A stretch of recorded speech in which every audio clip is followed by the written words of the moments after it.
নমস্কার বন্ধুরা, আমি রাজেশ্বরী চলে এসেছি নতুন একটি ভিডিও নিয়ে। খেতে বড় ভালোবাসি আপনাদের প্রিয় এই চ্যানেলে। আজ আমি বানাতে চলেছি পমফ্রেট মাছের কালিয়া। চলুন তাহলে শুরু করি। আমি এখানে পমফ্রেট মাছগুলোকে আগে নুন আর হলুদ দিয়ে ভালো করে মাখিয়ে নিচ্ছি।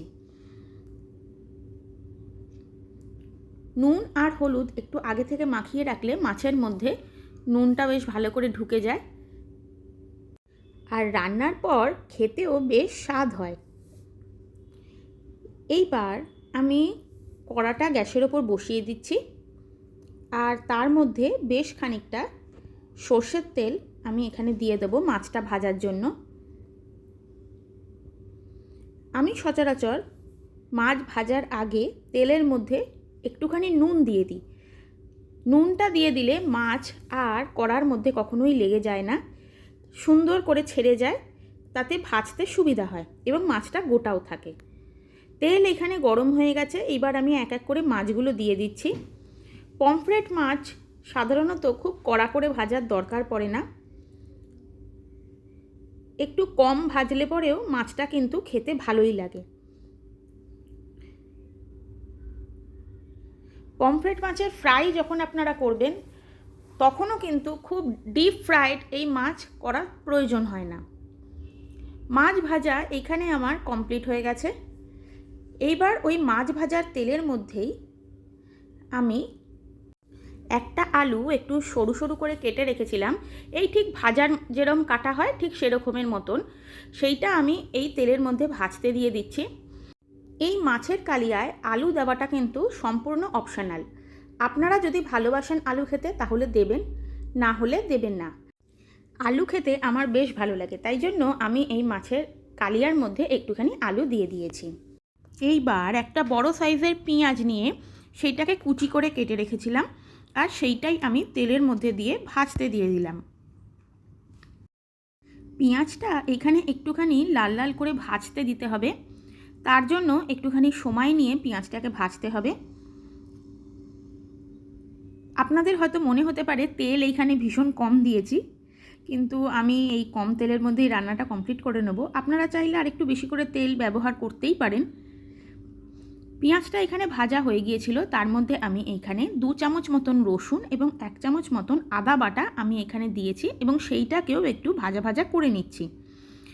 রসুন আর আদা বেশ ভাজা ভাজা হয়ে গেলে তারপর আমি একটা মিডিয়াম সাইজের টমেটো বেটে রেখেছিলাম কাঁচা লঙ্কা দিয়ে, সেইটা এবার আমি তেলের মধ্যে দিয়ে পেঁয়াজের সাথে ভালো করে ভাজা ভাজা করে নেব, কেন কি টমেটোর কাঁচা গন্ধটা যাতে একদমই রান্নার মধ্যে না থাকে, তাই জন্য বেশ ভালো করে আমি এখানে নাড়াচাড়া করে নিচ্ছি।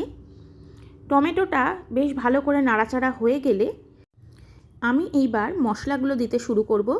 প্রথমেই আমি এখানে দিয়েছিলাম নুন। নুনটা আপনারা আপনাদের স্বাদ মতন দেবেন। আমি একটু কম করেই নুন দিয়েছি, যেহেতু প্রথমে মাছ ভাজার সময় আমি তেলে বেশ খানিকটা নুন দিয়েছিলাম। তারপর আমি এখানে দিলাম 1 চামচ, ছোটো চামচের 1 চামচ হলুদ, 1 চামচ মতন লঙ্কার গুঁড়ো, 1 চামচ কাশ্মীরি লঙ্কার গুঁড়ো, আর 1 চামচ দিয়েছিলাম ধনে গুঁড়ো। জিরে গুঁড়ো আমি এখানে ব্যবহার করিনি রান্নার মধ্যে। সেই সমস্ত মশলাগুলো আমি ভালো করে এইখানে কষিয়ে নিচ্ছি টমেটো, পেঁয়াজ এইসবের সাথে। মশলাগুলো এইখানে কিন্তু ভালো করে কষাতে হবে, তবে কিন্তু রান্নার স্বাদ বহু গুণ ভালো হবে। মশলা ভালো করে না কষিয়ে জল ঢেলে দিলে কিন্তু মশলার কাঁচা গন্ধ ছাড়তে শুরু করে, তাতে করে রান্না কিন্তু ভালো লাগবে না। সেই জন্য একটু সময় নিয়ে মশলাটা ভালো করে নাড়াচাড়া করছি আমি। মশলা থেকে সামান্য পরিমাণ তেল ছাড়তে শুরু করে দিলে আমি এখানে অল্প পরিমাণ জল দিয়ে আগে মশলাটাকে ফুটতে দিলাম।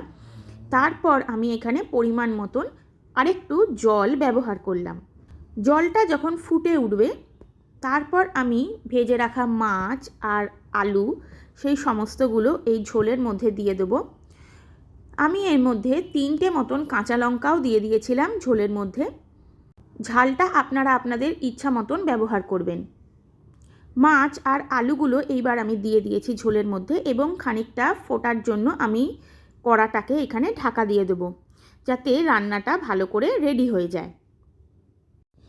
এই ধরুন মিনিট 7-8 মতন যদি ফুটতে দেওয়া যায়, তাহলে দেখা যাবে আলুটাও সেদ্ধ হয়ে গেছে এবং রান্নাটাও কিন্তু মোটামুটি রেডি। তেল এখানে পাশ থেকে ছাড়তে শুরু করেছে, তাহলে বোঝা গেল যে রান্নাটা আমার রেডি হয়ে গেছে। নামানোর আগে আমি সামান্য পরিমাণ ধনেপাতা কুচি দিয়ে দিয়েছিলাম। ধনেপাতার গন্ধ যদি আপনাদের ভালো লাগে তাহলে দেবেন, না হলে আপনারা এটা স্কিপও করতে পারেন। আমি এখানে ধনেপাতা কুচি যোগ করেছি, আর নামানোর আগে একটুখানি সামান্য পরিমাণ গরম মশলার গুঁড়ো এখানে দিয়ে দিয়েছিলাম মাছের মধ্যে। তারপর আমি মাছটা নামিয়ে নিয়েছিলাম। রান্না এখানে আমার একদম রেডি। দেখুন কি সুন্দর দেখতে হয়েছে, টেস্টও কিন্তু সেরকম লাজবাব। কি চটজলদি মাছের কালিয়া রেডি তো। লাইক, শেয়ার, সাবস্ক্রাইব করে অবশ্যই পাশে থাকবেন, ভুলবেন না কিন্তু। ফিরে আসবো আরও নতুন নতুন রেসিপি নিয়ে। ধন্যবাদ।